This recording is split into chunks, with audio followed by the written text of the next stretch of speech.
안녕하십니까?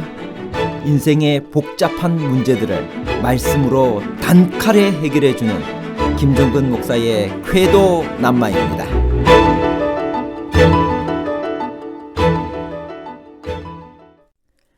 아합에게 나봇이 죽은 곳에서 죽으리라고 한 엘리야의 예언은 아합의 죽음에서 100% 성취되었나요? 아니면 아합과 요람의 죽음이 합하여 엘리야의 예언을 성취한 것인가요?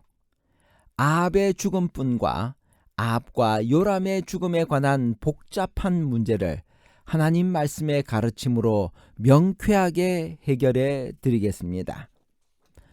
아합에게 나봇이 죽은 곳에서 죽으리라고 한 엘리야의 예언은 어떻게 성취되었나요?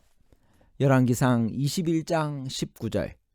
너는 그에게 말하여 이르기를 여호와의 말씀이 내가 죽이고 또 빼앗았느냐고 하셨다 하고, 또 그에게 이르기를 여호와의 말씀이 개들이 나봇의 피를 핥는 곳에서 개들이 내 피 곧 내 몸의 피도 핥으리라고 하였다 하라. 아합의 이스라엘 왕궁 격 가까운 곳에 나봇의 포도원이 있었습니다. 왕은 그 포도원이 탐이 났습니다. 이에 왕은 나봇을 불러 포도원을 사고 싶으니 돈을 받고 팔든지 더 좋은 포도원으로 대토를 받든지 하라고 제안합니다. 그러나 나봇은 그 포도원이 조상의 유산이라는 이유로 거절합니다. 뜻을 이루지 못한 왕은 침상에 드러누워 식사도 하지 않습니다. 때를 쓰는 아이와 같습니다. 사연을 들은 이세벨은 그게 무슨 고민거리냐며 간단하게 해결합니다. 불량자 2명을 매수하여 거짓 증인으로 삼고 나봇이 하나님과 왕을 저주했다고 고속케 하여 그를 돌로 쳐 죽입니다. 이세벨에게 그 소식을 들은 아합은 즉시 나봇의 포도원을 차지하러 내려갑니다. 그때 선지자 엘리야에게 하나님의 말씀이 임합니다. 아합에게 개들이 나봇의 피를 핥는 곳에서 개들이 내 피, 곧 내 몸의 피도 핥으리라고 전하라는 것입니다. 한마디로 나봇이 죽은 곳에서 아합이 죽으리라는 의미로 들립니다. 아합은 과연 하나님께서 엘리야에게 말씀하신 대로 죽었나요? 아합을 만난 엘리야는 그에게 아합과 이세벨의 운명에 대해 예언합니다.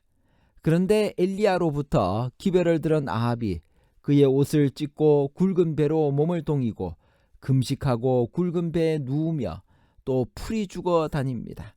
이 모습을 본 여호와께서는 다시 엘리야에게 말씀하십니다. 아합이 내 앞에서 겸비함을 내가 보느냐? 그가 내 앞에서 겸비함으로 내가 재앙을 저의 시대에는 내리지 아니하고 그 아들의 시대에야 그의 집에 재앙을 내리리라. 무언가 국면이 바뀌는 것 같습니다. 여하튼 이때 아합은 진정으로 회개했을까요? 그건 단지 외적 행위가 아니었나요? 하나님께서는 그의 어떤 모습을 보고 내 앞에서 겸비하다고 했을까요? 또한 하나님께서 재앙을 아합의 시대에 내리지 않고 그의 아들의 시대에 내리리라고 하신 말씀은 어떻게 성취되었나요? 이 의문들을 풀어나가기 위해 먼저 아합의 죽음부터 살펴보도록 합시다. 열왕기상 22장 34절에서 38절에 기록된 아합 왕의 죽음에 이르는 과정은 다음과 같습니다. 그는 유다 왕 여호사밧과 동맹을 맺고 전에 자기들의 영토였던 길랏 라못을 되찾기 위해 아람과 싸우다가 활에 맞아 부상합니다. 이에 병거를 돌려 전장에서 벗어나려고 했으나 전투가 치열하여 그렇게 하지 못합니다. 왕은 어쩔 수 없이 병거 위에 버티고 서서 아람 사람을 막다가 저녁에 이르러 죽습니다. 그때 상처의 피가 흘러 병거 바닥에 고입니다. 아합의 시체는 부하들에 의해 사마리아로 옮겨져 거기서 장사 지내졌습니다. 그리고 38절은 이렇게 기록합니다. 그 병거를 사마리아 못에서 씻음에 개들이 그의 피를 핥았으니 여호와께서 하신 말씀과 같이 되었더라. 거기는 창기들이 목욕하는 곳이었더라. 38절이 말하는 여호와께서 하신 말씀과 같이 되었더라는 무엇을 가리킬까요? 열왕기상 21장 19절에 개들이 내 피, 곧 내 몸의 피도 핥으리라는 예언대로 아합의 병거에 묻은 그의 피를 개들이 핥은 것을 가리킵니다. 그러나 열왕기상 21장 19절의 본문을 살펴보면 아합의 죽음에 대한 이 예언은 절반만 성취되었습니다. 왜냐하면 그 본문은 분명히 개들이 나봇의 피를 핥은 곳에서 아합의 피를 핥을 것이라고 하였기 때문입니다. 그러면 나봇이 죽은 곳이 어디인가요? 모릅니다. 성경이 말하고 있지 않기 때문입니다. 그러나 이스라엘을 크게 벗어나지 않았을 것입니다. 그의 재판은 이세벨에 매수된 거짓 증인들의 고소를 역시 이세벨이 사전에 손을 쓴 이스라엘 장로들과 귀족들에 의해 진행되었기 때문입니다. 그 재판의 결과로 돌을 던져 나봇을 죽인 곳은 멀리 가야 이스라엘 성벽 외곽의 어떤 곳이었을 것입니다. 그러므로 사마리아가 아닐 가능성은 대단히 높습니다. 왜냐하면 나봇의 포도원이 있던 이스라엘은 사마리아에서 상당히 떨어져 있기 때문입니다.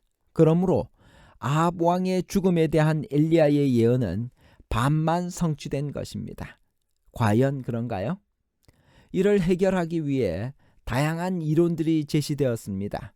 첫째는 아합이 중상을 입고 피를 흘린 길르앗 라못에서 나봇이 돌에 맞아 죽었다는 이론입니다. 그러나 이는 아무런 증거가 없는 추측입니다.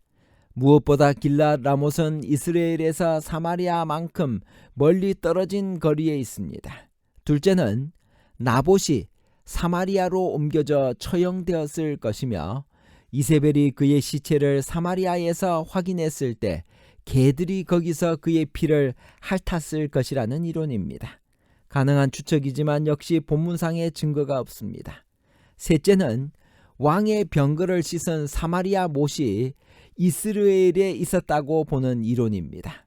즉 아합의 부하들이 왕의 시체를 싣고 사마리아로 오기 전에 먼저 왕의 여름 수도인 이스라엘에 들렀으며 거기에 수도의 이름을 따서 만든 사마리아 못에서 병기를 씻었다는 것입니다.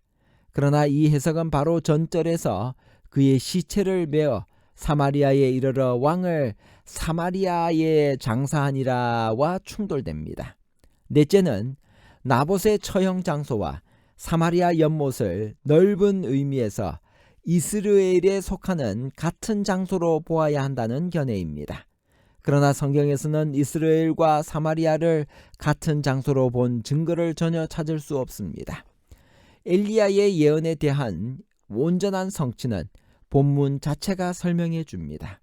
엘리야가 아합에게 심판의 기별을 전하자 아합이 그의 옷을 찢고 굵은 배로 몸을 동이고 금식하고 굵은 배에 누웠다라고 기록합니다. 이 포악한 왕이 이런 태도를 보인다는 것은 참으로 놀라운 일입니다. 하나님께서 엘리야에게 아합이 내 앞에서 겸비함을 내가 보느냐고 하신 것은 그가 단지 사람들에게 보이기 위함이 아니라는 것을 인정한 것입니다. 그의 회개가 좀 더 일찍 되었으면 얼마나 좋았을까요? 그가 뿌린 죄악의 씨가 너무나 크게 자라버렸기 때문입니다. 그래도 하나님은 아합의 돌이킴을 간과하지 않으셨습니다. 그것이 아무리 미약하다 해도 소중하게 보십니다. 주님은 훗날 니느웨의 왕과 백성들이 베옷을 입고 금식하는 것을 주목하신 것처럼 아합 왕이 베옷을 입고 금식하는 것을 주목하셨습니다. 그리하여 이미 선언한 재앙을 저의 시대에는 내리지 아니하고 그 아들의 시대에야 내리리라고 하셨습니다. 이 예언이 예후에 의해 죽임을 당한 아합의 아들 요람에게서 성취되었습니다. 예후가 요람을 죽일 때 그의 장관 빅갈에게 그 시체를 가져다가 이스라엘 사람 나봇의 밭에 던지라. 내가 기억하려니와 이전에 너와 내가 함께 타고 그의 아버지 아합을 쫓았을 때 여호와께서 이같이 그의 일을 예언하셨느니라. 여호와께서 말씀하시기를 내가 이제 나봇의 피와 그의 아들들의 피를 분명히 보았노라. 여호와께서 또 말씀하시기를 이 토지에게서 내게 갚으리라 하셨으니 그런즉 여호와의 말씀대로 그의 시체를 가져다가 이 밭에 던질지니라고 했습니다. 이 말은 예후도 아합의 죽음이 엘리야의 예언에 대한 부분적인 성취인 것을 알고 있었음을 나타냅니다. 그리하여 그의 아들 요람의 시체를 나봇의 밭에 던지게 했고 그것이 이 토지에서 내게 갚으리라고 한 여호와의 말씀을 성취하는 것이라고 말하는 것입니다. 결국 아합과 요람의 죽음이 합하여 엘리야의 예언을 성취한 것입니다. 결론입니다. 첫째, 아합에게 나봇이 죽은 곳에서 죽으리라고 한 엘리야의 예언은 아합의 죽음에서 100% 성취된 것이 아니라 아합과 요람의 죽음이 합하여 엘리야의 예언을 성취한 것입니다. 둘째, 나봇의 포도원 사건에서 배울 교훈은 작은 욕심이 큰 악이 된다는 것입니다.